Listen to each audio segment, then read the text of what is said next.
శాంతి. ఈరోజు 1/2/26 ఫిబ్రవరి 1వ తేదీ. ఈరోజు నుండి కొత్త మాసంలోకి అడుగు పెట్టాము. గత మాసంలో ముఖ్యంగా బ్రహ్మబాబా యొక్క అడుగుల్లో అడుగు వేస్తూ ముందుకు వెళ్ళాము. మరి ఈ మాసం ముఖ్యంగా శివబాబా యొక్క జయంతి, శివ జయంతిని మనం జరుపుకుంటాము. ఎంతో ఘనంగా ఈ శివ జయంతి ఉత్సవాలు జరుపుకుంటాము. శివబాబా యొక్క సృష్టిపైన అవతరించినటువంటి రహస్యాన్ని అందరికీ తెలియపరుస్తాము. మరి ఈరోజు డబుల్ డోస్ పిల్లలకు లభిస్తుంది. ఎందుకంటే ఆదివారం యొక్క అవ్యక్త మురళి, దాంతోపాటు ఈరోజు అవ్యక్త బాప్దాదా యొక్క ఆగమనం రోజు. సో ఈరోజు బాప్దాదా మధువనంలో రావటం జరుగుతుంది. మన పిల్లలందరినీ కలుసుకుంటారు. బాబా మనందరికీ ఇంకొక మురళిని కూడా వినిపిస్తారు. మరి 2 మురళిని ఈరోజు ధారణ చేసే సంకల్పాన్ని చేయాలి. రోజంతా బాబాను పదే పదే ఆహ్వానిస్తూ ఉందాము. మరి ఈరోజు బాబా యొక్క విశేషమైన అవ్యక్తవాణిని వినేటువంటి ఈరోజు బాబా యొక్క మహావాక్యాలని, అవ్యక్తవాణిని విందాము. ఈ అవ్యక్తవాణి యొక్క రివైజ్ డేట్ 15/12/2008, డిసెంబర్ 15, 2008వ సంవత్సరం యొక్క ఈ అవ్యక్తవాణి శీర్షిక ఒకే రాజ్యము, ఒకే ధర్మము, లా అండ్ ఆర్డర్ స్థాపన అవుతున్న సమయంలో స్వయాన్ని పరివర్తన చేసుకుని విశ్వ పరివర్తకులుగా అవ్వండి. ఒకే రాజ్యము, ఒకే ధర్మము, లా అండ్ ఆర్డర్ స్థాపన అవుతున్న సమయంలో స్వయాన్ని పరివర్తన చేసుకుని విశ్వ పరివర్తకులుగా అవ్వండి. ఈరోజు బాప్దాదా నలువైపులా ఉన్న తమ రాజ్ దులారి అంటే అత్యంత ప్రియమైనటువంటి పిల్లలను చూస్తున్నారు. ఈ పరమాత్మ ప్రేమ కోట్లలో కొద్ది మందికే ప్రాప్తిస్తుంది. పరమాత్మని ప్రేమలో బాప్దాదా పిల్లలు ప్రతి ఒక్కరిని 3 సింహాసనాలకు అధికారులుగా చేశారు. 1 స్వరాజ్య అధికారపు భృకుటి సింహాసనము, 2 బాప్దాదా హృదయ సింహాసనము, మరియు 3వది విశ్వ రాజ్యాధికారపు సింహాసనము. 3 సింహాసనాలు. 1 స్వరాజ్య అధికారపు భృకుటి సింహాసనము, 2 బాప్దాదా హృదయ సింహాసనము, మరియు 3వది విశ్వ రాజ్యాధికారపు సింహాసనము. ఈ 3 సింహాసనాలను బాబా తమ స్నేహి ప్రియమైన పిల్లలకు ఇచ్చారు. ఈ 3 సింహాసనాలు సదా స్మృతిలో ఉన్నట్లయితే పిల్లలు ప్రతి ఒక్కరికి ఆత్మిక నశ ఉంటుంది. మరి పిల్లలందరూ బాబా ద్వారా ప్రాప్తించిన వారసత్వాన్ని చూసుకొని సంతోషంగా ఉంటున్నారు కదా. హృదయంలో స్వతహాగా వాహ్ బాబా వాహ్ మరియు వాహ్ నా భాగ్యము వాహ్ అనే గీతం రోగుతూ ఉండాలి. స్వప్నంలో కూడా లేనిది ప్రాక్టికల్లో లభించింది. సింహాసనంతో పాటు బాప్దాదా ఈ సంగమయుగంలో డబల్ కిరీటం ద్వారా ఎగిరే కళలో అనుభవజ్ఞులుగా కూడా చేశారు. బాప్దాదా నలువైపులా ఉన్న పిల్లల డబల్ కిరీటధారి స్వరూపాన్ని చూస్తున్నారు.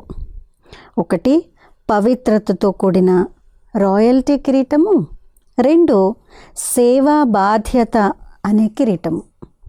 పవిత్రత యొక్క రాయల్టీ కిరీటము, సేవా బాధ్యత అనే కిరీటము. బాప్దాదా ఈరోజు నలువైపులా ఉన్న పిల్లల పురుషార్థపు వేగాన్ని పరిశీలించారు. ఎందుకంటే సమయపు వేగాన్నైతే మీరందరూ చూస్తున్నారు మరియు తెలుసుకుంటున్నారు. మరి బాప్దాదా ఏం చూశారంటే ప్రతి ఒక్కరికి బాబా ద్వారా లభించిన రాజ్య భాగ్యపు వారసత్వము, తమ రాజ్యము, భవిష్య ప్రాప్తి. భవిష్యత్తులో ఎలా అయితే మీ అందరి సంస్కారాలు న్యాచురల్గా మరియు నేచర్గా ఉంటాయో, సహజంగా స్వాభావికంగా ఉంటాయో, అవి ఇప్పటి నుండి బహుకాలపు సంస్కారాలుగా అనుభవం కావాలి. ఎందుకంటే మీ అందరి కొత్త సంస్కారాల ద్వారానే కొత్త ప్రపంచం తయారవుతుంది. మరి కొత్త ప్రపంచపు విశేషతలను అనుభవం చేసుకుంటున్నారు కదా. మీ రాజ్యంలో ఏమవుతుంది? నశ ఉంది కదా. మా రాజ్యము, మా కొత్త ప్రపంచం వచ్చేసింది అని మనసు చెప్తుంది కదా. మరి కొత్త ప్రపంచపు విశేషతలు పిల్లలు పురుషార్థి జీవితంలో ఎంతవరకు ఎమర్జ్ అయ్యాయి అని బాప్దాదా చూశారు. కొత్త సంస్కారాలు, కొత్త ప్రపంచంలోని విశేషతలేంటో తెలుసు కదా. అందరి బుద్ధిలో కొత్త ప్రపంచపు విశేషతలు ఇమర్జ్ అయి ఉన్నాయి కదా, తెలుసు కదా. పాడతారు కూడా, తెలుసు కూడా. మొదటి విశేషత, ఒక్కొక్క విశేషత నాలో ఎంత ఇమర్జ్ అయి ఉంది అని పరిశీలించుకోండి. ముఖ్య విశేషత ఒకే రాజ్యము. ఎలా అయితే అక్కడ ఒకే రాజ్యం స్వతహాగా ఉంటుందో మరో రాజ్యం ఉండదో, అలాగే ఈ సంగమ జీవితంలో కూడా ఒకే రాజ్యం ఉందా అని పరిశీలించుకోండి. లేక అప్పుడప్పుడు మరో రాజ్యం కూడా వచ్చేస్తుందా? ఒకవేళ నడుస్తూ నడుస్తూ స్వరాజ్యంతో పాటు మాయా రాజ్యం కూడా నడుస్తూ ఉంటే మరి ఒక రాజ్యపు సంస్కారాలు ఉంటాయా? ఒక్క రాజ్యం ఉన్నప్పుడు మరో రాజ్యం కూడా నడవదు కదా. పరమాత్ముని శ్రీమతపు రాజ్యం ఉందా, లేక అప్పుడప్పుడు మాయా ఒత్తిడి కూడా ఉంటుందా? మనసులో మాయా రాజ్యం అయితే ఉండటం లేదు కదా అని పరిశీలించుకోండి. ఈ విషయాలలో తమ చార్ట్ను పరిశీలించుకోండి. ఇప్పుడు సంగమంలో ఒక్క పరమాత్మ రాజ్యమే ఉందా, లేక మాయా ఒత్తిడి కూడా ఉంటుందా? పరిశీలించుకున్నారా? మాయా ఒత్తిడి ఉందా, లేదు పరమాత్మ రాజ్యం మాత్రమే ఉందా? ఇప్పుడే పరిశీలించుకోండి. తమ చాట్నైతే చూసుకుంటూ ఉంటారు కదా. ఒకవేళ ఇప్పటి వరకు 2 రాజ్యాలు ఉన్నట్లయితే ఒక రాజ్యానికి ఎలా అధికారులుగా అవుతారు? శ్రీమతంతో పాటు మాయా మతం కూడా మిక్స్ అయిపోతుందా? అలాగే ఒక్క ధర్మము, ఒకే రాజ్యము ఉంటే ఒక్క ధర్మం కూడా ఉంటుంది. ధర్మం అనగా ధారణ. మరి మీ విశేష ధారణ ఏంటి? పవిత్రత ధారణ. మరి పరిశీలించుకోండి. సదా మనస, వాచ, కర్మ సంబంధ సంపర్కంలో సంపూర్ణత మరియు సదా పవిత్రత స్వభావం సహజంగా ఉన్నాయా? మనస, వాచ, కర్మ సంబంధ సంపర్కంలో సంపూర్ణత మరియు సదా పవిత్రత స్వభావం సహజంగా ఉన్నాయా? ఎలా అయితే అక్కడ మీ రాజ్యంలో పవిత్రత స్వధర్మం స్వతహాగా ఉంటుందో, అలాగే ఈ సమయంలో పవిత్రత ధారణ న్యాచురల్గా మరియు నేచర్గా ఉందా? ఎందుకంటే మీ అనాది మరియు ఆది స్వరూపం పవిత్రత అని మీకు తెలుసు. మరి పరిశీలించుకోండి. ఒక్క ధర్మం అనగా పవిత్రత న్యాచురల్గా ఉందా? ఏదైతే నేచర్గా ఉంటుందో అది వద్దనుకున్న పని చేసేస్తుంది, ఎందుకంటే అది నేచర్ స్వభావం. కొంతమంది పిల్లల ఆత్మిక సంభాషణ చేసేటప్పుడు ఏమంటారు? చాలా మధురాతి మధురంగా మాట్లాడతారు. ఇలా అంటారు, అలా అనుకోలేదు, కానీ ఒకసారి మనసులో, ఒకసారి వాచలో ఏదో ఒక అపవిత్రత అంశం ఇమర్జ్ ఎందుకు అవుతుంది? అనేక జన్మల సంస్కారం కాబట్టి అవుతుంది. మరి ఒక్క ధర్మ స్థాపన అనగా పవిత్రత ధారణ నేచర్గా మరియు న్యాచురల్గా ఉండాలి. వాచాలో ఆవేశం వచ్చినా కూడా క్రోధం కాదు, కొద్దిగా ఆవేశం వచ్చింది అంటారు. అయితే ఈ ఆవేశం ఏంటి? క్రోధం యొక్క సంతానమే కదా. మరి ఏకధర్మ సంస్కారం ఎప్పుడు న్యాచురల్గా అవుతుంది? కావున పరిశీలించుకోండి. కానీ పరిశీలించుకోవడంతో పాటు బాబా ద్వారా లభించిన శక్తుల ద్వారా పరివర్తన కండి. ఇప్పుడు బాప్దాదా ముందు నుండే అటెన్షన్ ఇప్పిస్తున్నారు. ఇప్పటికైనా పరిశీలించుకొని పరివర్తన కావడానికి తీవ్ర పురుషార్థం చేసినట్లయితే ఇంకా మార్జిన్ ఉంది. కానీ కొద్ది సమయం తర్వాత అకస్మాత్తుగా టూ లేట్ అన్న బోర్డును పెట్టవలసిందే. బాబా చెప్పలేదు అని అప్పుడు అనకండి. ఇప్పుడు పురుషార్థం చేసే సమయం గడిచిపోయింది, కానీ తీవ్ర పురుషార్థం చేసేందుకు ఇప్పుడు ఇంకా సమయం ఉంది. కావున పరిశీలించుకోండి. కానీ కేవలం పరిశీలించుకోవడమే కాక పరివర్తన కూడా తీసుకురండి. కొంతమంది పరిశీలించుకుంటారు, కానీ పరివర్తన అయ్యే శక్తి ఉండదు. పరిశీలన మరియు పరివర్తన రెండూ జరగాలి. మీ అందరి స్వమానము మరియు మీ అందరి మహిమ ఏంటి? టైటిల్ ఏంటి? మాస్టర్ సర్వశక్తివంతులు. మాస్టర్ సర్వశక్తివంతులేనా లేక శక్తివంతులా? మాస్టర్ సర్వశక్తివంతులు అని ఎవరైతే అంటారో వారు చేతులు ఎత్తండి. అచ్చా, మరి మాస్టర్ సర్వశక్తివంతులకు అభినందనలు. మాస్టర్ సర్వశక్తివంతులు కానీ పరివర్తన చేసుకోలేకపోతే ఏమని అంటారు? తమ సంస్కారాన్ని, నేచర్ను పరివర్తన చేసుకోవాలనుకొని కూడా చేసుకోలేకపోతే ఏమంటారు? స్వయాన్ని ప్రశ్నించుకోండి. మాస్టర్ శక్తివంతులా లేక మాస్టర్ సర్వశక్తివంతులా? మాస్టర్ సర్వశక్తివంతులు. ఇది చెయ్యాలి అని సంకల్పం చేయగానే అది జరిగే ఉంది. అవుతుందిలే, చూద్దాంలే, ఇలా జరగదు. మరి ఇప్పుడు సమయ ప్రమాణంగా రిజల్ట్ ఎలా ఉండాలంటే ఏదైతే ఆలోచిస్తారో సంకల్పము మరియు స్వరూపం రెండు ఒకేసారి జరగాలి.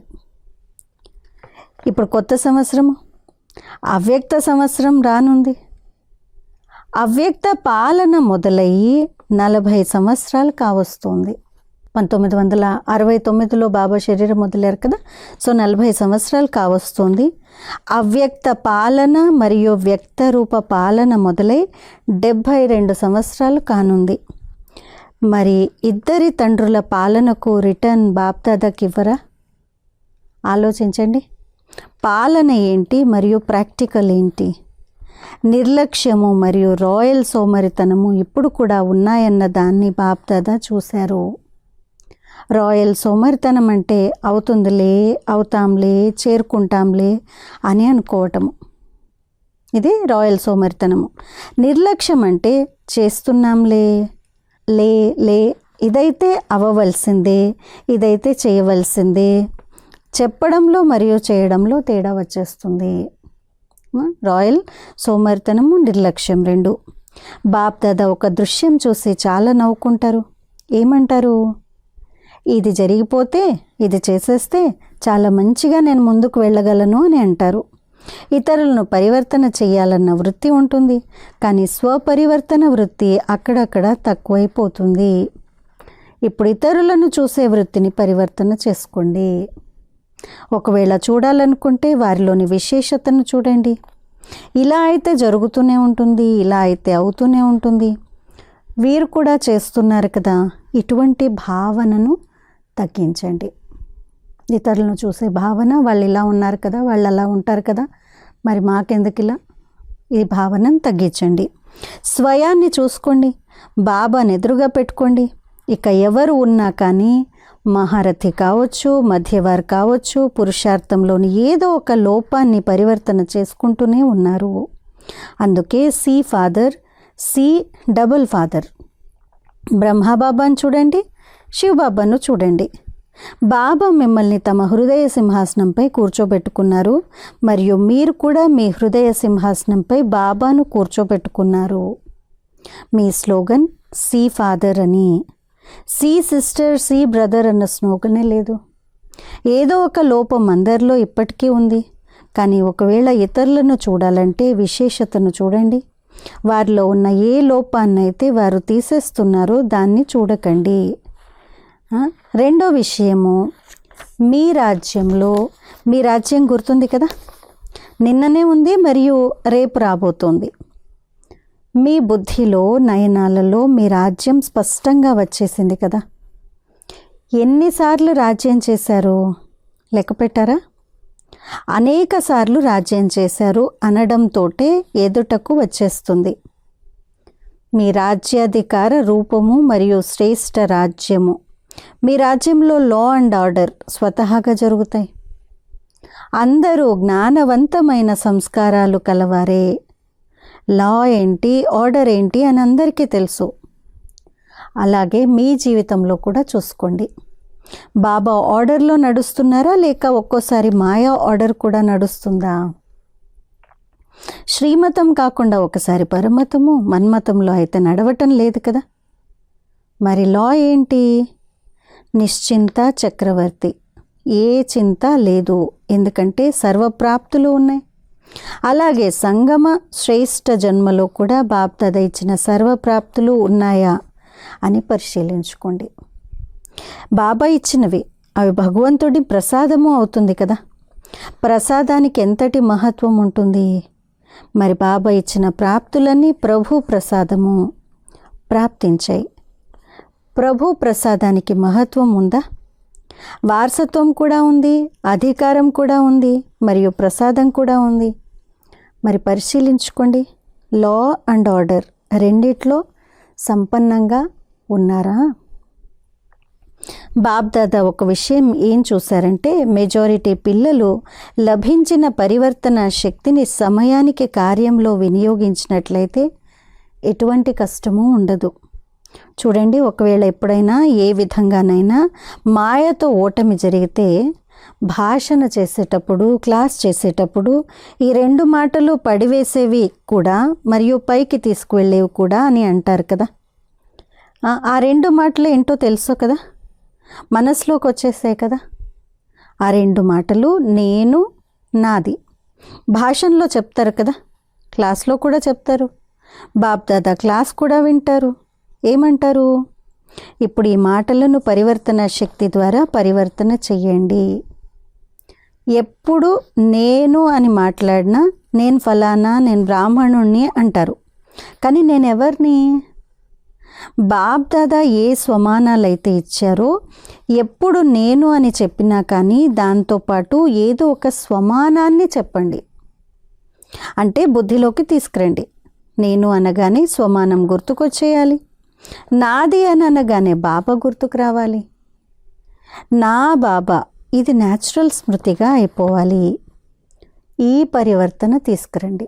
నేను అంటే స్వమానం రావాలి. నేను ఫలానా ఆత్మ, నాది అని అంటే నా బాబా అని గుర్తు రావాలి. చాలు. రెండవ విషయము, చాలా వరకు సంబంధ సంపర్కంలోకి వచ్చినప్పుడు 2 మాటల ద్వారా మాయ వస్తుంది. 1 భావము, 2 భావన. ఎప్పుడు భావము అని మాట ఉపయోగించినా ఆలోచించినా ఆత్మిక భావం కలగాలి. భావము అన్న మాట అనగానే ఆత్మిక భావం ముందు గుర్తుకు రావాలి. మరియు భావన అంటే శుభ భావన గుర్తుకు రావాలి. శబ్దం యొక్క అర్థాన్ని పరివర్తన చేయండి. మీ టైటిల్ ఏంటి? విశ్వ పరివర్తకులు. విశ్వ పరివర్తకులు ఈ మాటను పరివర్తన చేయలేరా? సమయానికి పరివర్తన శక్తిని ఉపయోగించి చూడండి. సమయం గడిచిపోయిన తర్వాత వస్తుంది, మనసుకు నచ్చదు, స్వయమే ఆలోచిస్తూ ఉంటారు. కానీ సమయం అయితే గడిచిపోయింది కదా. అందుకే ఇప్పుడు తీవ్ర గతి యొక్క అవసరం ఉంది. అప్పుడప్పుడు కాదు, చాలా సమయం అయితే మంచిగానే ఉంటాను కదా అని అనుకోకండి. అంతిమ క్షణంపై ఎటువంటి నమ్మకం లేదని బాబ్దాదా ముందుగానే వినిపించి ఉన్నారు. అకస్మాత్తుగా ఆటలు జరగనున్నాయి. కొంతమంది పిల్లలు బాబ్దాదాకు కూడా అతి మధురమైన మాటలను వినిపిస్తూ ఉంటారు. ఏమంటారంటే, సమయం కొంచెం అతిలోకి వెళ్తుంది కదా, అప్పుడు వైరాగ్యం వస్తుంది. వైరాగ్య సమయంలో స్వతహాగానే వేగం తీవ్రమవుతుంది అని. కానీ బహుకాలపు పురుషార్థం అవసరము అని బాబ్దాదా వినిపించి ఉన్నారు. ఒకవేళ కొద్ది సమయపు పురుషార్థం ఉన్నట్లయితే ప్రాలబ్ధం కూడా కొద్ది సమయానికే లభిస్తుంది.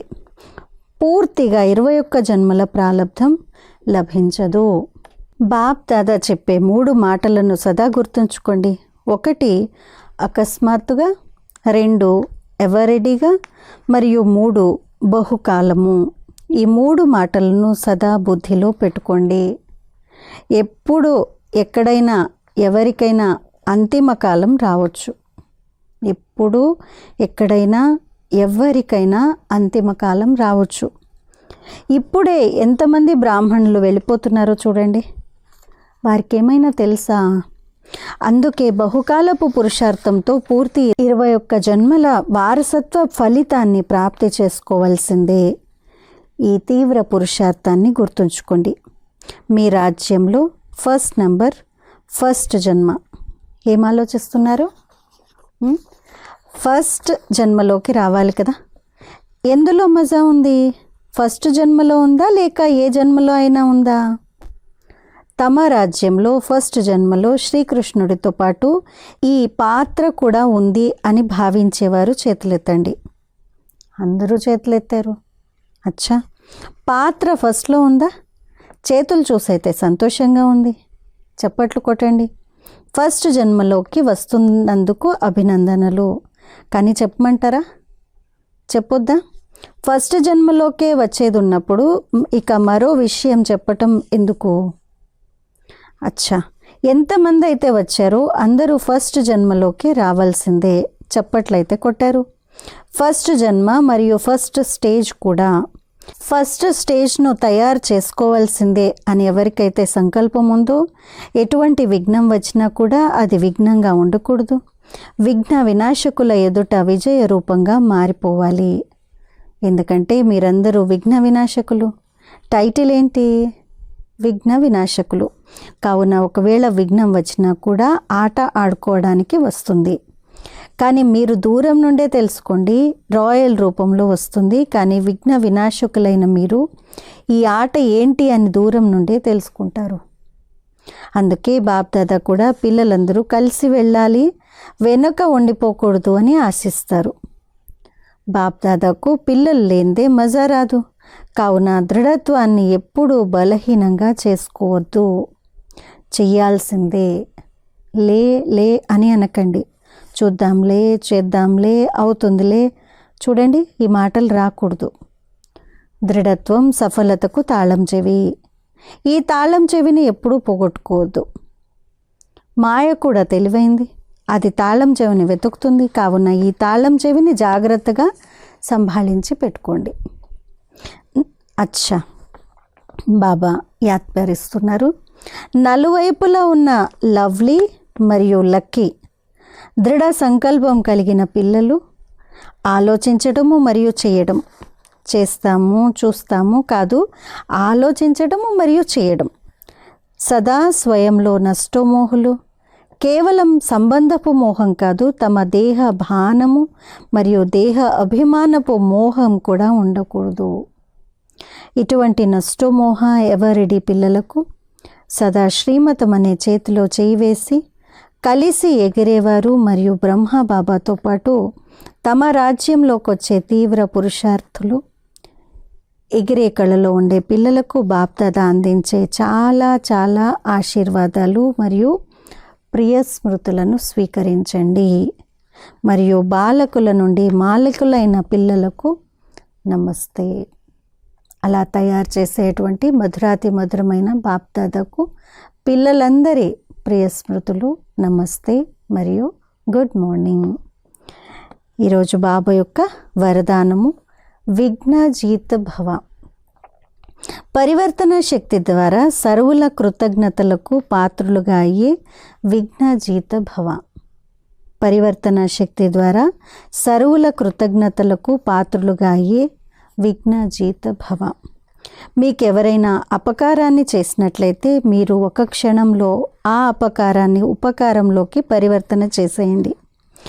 కొందరు మీ సంస్కార స్వభావాల రూపంలో మీకు పరీక్షగా అయ్యి మీ ముందుకు వచ్చినట్లయితే మీరు ఒకే స్మృతిలో ఇటువంటి ఆత్మ పట్ల కూడా దయార్థ హృదయపు శ్రేష్ఠ సంస్కారాన్ని స్వభావాన్ని ధారణ చేయండి. ఎవరైనా దేహధారి దృష్టితో మీ ముందుకు వస్తే ఆ దృష్టిని ఆత్మిక దృష్టిలోకి మార్చేయండి. ఇటువంటి పరివర్తన చేసే యుక్తి వచ్చినట్లయితే విఘ్నజీతులుగా అయిపోతారు. ఆ తర్వాత మీ సంపర్కంలోకి వచ్చే సర్వ ఆత్మలు మీకు కృతజ్ఞతలు తెలుపుతాయి. స్లోగన్: అనుభవాల స్వరూపంగా అయినట్లయితే మీ ముఖం ద్వారా మీ భాగ్యపు ప్రకాశం కనిపిస్తుంది.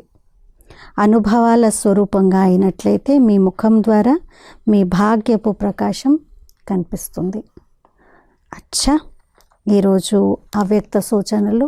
కొత్త మాసం వచ్చింది కాబట్టి కొత్త టాపిక్ పైన ఈ మాసం యొక్క టాపిక్ ఏకత మరియు విశ్వాసం యొక్క విశేషత ద్వారా సఫలతా సంపన్నులుగా అవ్వండి. ఏకత మరియు విశ్వాసం యొక్క విశేషత ద్వారా సఫలతా సంపన్నులుగా అవ్వండి. అనేక దేశాలు, అనేక భాషలు, అనేక రూపాలు, రంగులు ఉన్నా కూడా అందరి మనసుల్లో ఏకత కనిపించాలి. ఎందుకంటే ఒకే తండ్రి పిల్లలు, అందరూ ఒకే వృక్షానికి చెందిన కొమ్మలు, ఒకే శ్రీమతంపై నడిచేవారు. భిన్నత్వంలో ఏకతను చూపించటము, చెడిపోయిన వారిని బాగు చేయటము, అనేకతలో ఏకతను తీసుకురావటము ఇది అన్నింటికన్నా పెద్ద సేవ. ఇదే అద్భుతము, ఇదే సఫలతకు ఆధారము.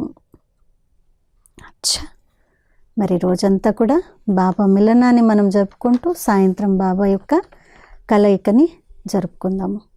అచ్చా, మరి రోజు 1వ తేదీ మురళి విన్నాము. మరి 18 జనవరి రోజు బాబా ఎప్పుడైతే వచ్చారో ఆ రోజు ముఖ్యంగా మనకి 2 నెలల కోసం బాబా హోంవర్క్ని ఇవ్వటం జరిగింది. దీనిపైన ఎక్కువగా అటెన్షన్ పెట్టడానికి మధువనం నుండి మనకు చార్ట్ కూడా లభించింది. మరి ఆ చార్ట్ని మనం రాసుకొని 4 విషయాల గురించి చార్ట్ లభించింది. దీన్ని మనం రాసుకొని తప్పకుండా ప్రతిరోజు దానిపైన విశేషంగా అటెన్షన్ని పెడుతూ పురుషార్థాన్ని పెంచుకునేటువంటి దిశలో ముందుకు వెళ్దాము. మరి ఇప్పుడు ఆ చార్ట్ని ఒకసారి విందాము. మరి చార్ట్ని మీరు మీ విధంగా రాసుకోండి. ఈ పాయింట్స్ ఏవైతే ఉన్నాయో అవి చెప్పడం జరుగుతుంది. అవి మీరు రాసుకొని ఈ పాయింట్స్ని మనము చార్ట్లో రాసుకుంటే చాలా బాగుంటుంది. 18/1/2026 के रिवाइज अव्यक्त महावाक्यों के आधार पर बाप दादा द्वारा मिला हुआ होमवर्क 18 జనవరి 2026 సంవత్సరం యొక్క రివైజ్ అవ్యక్త మహావాక్యాల ఆధారం పైన బాప్ దాదా ద్వారా లభించినటువంటి హోంవర్క్. हर एक अपने प्रति 2 मास के लिए मन के व्यर्थ संकल्प और व्यर्थ समय की बचत करने की विधि बनाओ. ప్రతి ఒక్కరూ తమ కోసం ఈ 2 నెలలు మనస్సు యొక్క వ్యర్థ సంకల్పాలని వ్యర్థ సమయాన్ని రక్షించుకునేందుకు విధిని తయారు చేసుకోండి. జో బచ్చే ఇస్మే అటెన్షన్ దేంగే ఉన్హే బాప్ దాదా ఎక్స్ట్రా సహయోగ్ దేగా. ఏ పిల్లలైతే దీనిపైన అటెన్షన్ పెడతారో దానికోసం బాప్ దాదా ఎక్స్ట్రా సహయోగాన్ని ఇస్తారు. కాబట్టి చెకింగ్ పాయింట్స్ ఇచ్చారు, 4 పాయింట్స్ ఇచ్చారు. మీరు రాసుకొని ఇది ఇలా చేయండి. ఫస్ట్ పాయింట్, బాప్ సమాన్ బేఫికర్ బాద్షాకి స్థితి కితనా రహి. బాబా సమానంగా నిశ్చింత చక్రవర్తిగా ఉండేటువంటి స్థితి ఎంత వచ్చింది, ఎంత ఉంది, ఇది పర్సంటేజ్ రాయాలన్నమాట మనము. బాబా సమానంగా నిశ్చింత చక్రవర్తులుగా ఉండే స్థితి ఎంత ఉంది. రెండో పాయింట్, సమర్థ సంకల్ప్ సమర్థ समय द्वारा वायुमंडल को పవర్ఫుల్ बनाने में सहयोगी रहे. సమర్థ సంకల్పాలు సమర్థ సమయం ద్వారా వాయుమండలాన్ని పవర్ఫుల్గా శక్తిశాలిగా తయారు చేయడంలో సహయోగిగా ఉన్నానా, ఉంటే ఎంత పర్సంటేజ్. సమర్థ సంకల్పాలు సమర్థ సమయం ద్వారా వాయుమండలాన్ని శక్తిశాలిగా తయారు చేసేందుకు సహయోగిగా ఉన్నానా, ఉంటే ఎంత పర్సంటేజ్. మూడో పాయింట్, స్వరాజ్య అధికారి బన్ मन की कंट्रोलिंग और रूलिंग पावर द्वारा समय और संकल्प दोनों सफल किया. స్వరాజ్య అధికారిగా ఈ మనస్సు యొక్క కంట్రోలింగ్ మరియు రూలింగ్ పవర్ ద్వారా సమయము మరియు సంకల్పాలు రెండింటినీ సఫలం చేసుకున్నానా, చేస్తే ఎంత పర్సంటేజ్. అన్నిట్లోనూ పర్సంటేజ్లు చూడండి, కేవలం ఎస్ నో చేశాను చేయలేదని కాదు, దాంట్లో ఎంత పర్సంటేజ్ సఫలీకృతమయ్యాను. లాస్ట్ పాయింట్, కర్మయోగికి స్థితి పర్ అటెన్షన్ కితనా రహా. కర్మయోగి స్థితి పైన నాకు ఎంత అటెన్షన్ ఉంది. ఈ 4 విషయాలపైన పూర్తి మనము అటెన్షన్ పెట్టి చార్ట్ని తయారు చేసుకొని రోజు రాసే ప్రయత్నం చేసి ఈ 2 నెలలు ఈ పురుషార్థాన్ని చేద్దాము. అచ్చా, ఓం శాంతి.